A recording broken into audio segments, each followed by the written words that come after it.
Bonjour, je vous retrouve pour un aperçu d'une batterie vendue par Parkman. Donc la batterie est ici en bleu avec le logo. Hop, on a les spécificités, à savoir 5000 mAh, on a de la sortie en 2,1 A et une entrée en 1 A.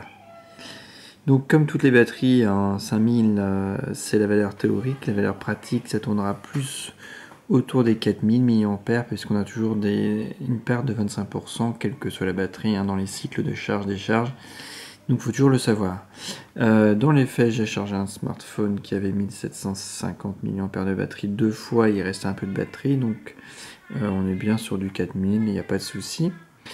Au point de vue de la charge, c'était pareil que sur le secteur, donc là ça a bien respecté.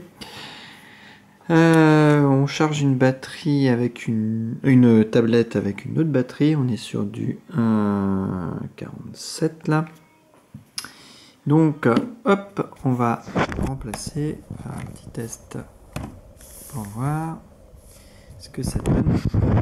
Pause. Hop, c'est parti. On peut voir qu'elle se déclenche toute seule. C'est parfait. Et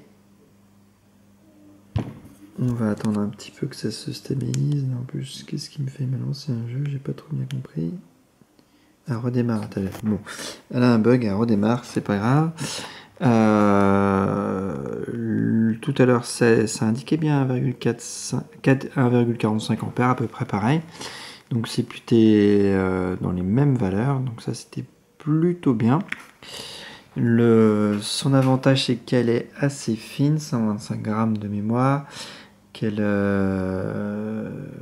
pour le poids ça, donc la finesse c'est 9 mm, 7 mm sur le tranchant et 9 sinon. Donc là elle a redémarré la tablette, on attend qu'elle se remette en veille pour avoir le même comparatif. Elle va se stabiliser à peu près pareil. On va voir. Donc c'est bon. En point de vue charge, il n'y a pas de souci. Elle va même un peu plus vite que l'autre. L'autre c'est aussi une sortie de 2 A. Là c'est 2,1 A. Donc ça c'est bien, c'est respecté. C'est un bon point. Pas de souci de ce point de vue là. Qu'est-ce qu'on peut dire? On peut dire qu'elle prend les traces de doigts quand on voilà. Mais ça va. Par exemple avec le doigt, on peut à la fois en afficher une trace et la nettoyer.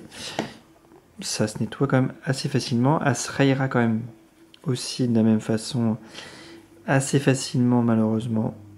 Aussi, on voit sur du plastique un peu brillant et tout, dans un sac et tout, contre une paire de clés, c'est la paire de clés qui va gagner.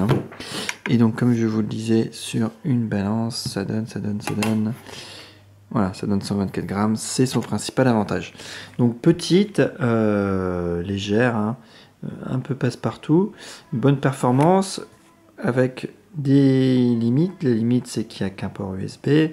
On est sur du 5000 mAh, donc ça rechargera 2 fois un smartphone, voire 1 fois et demie, parce qu'ils sont de plus en plus puissants maintenant les smartphones. Et on n'a pas de LED.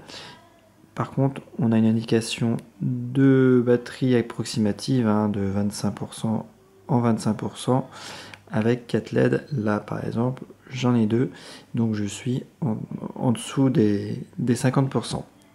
Voilà ce qu'on pouvait dire en quelques mots de cette batterie.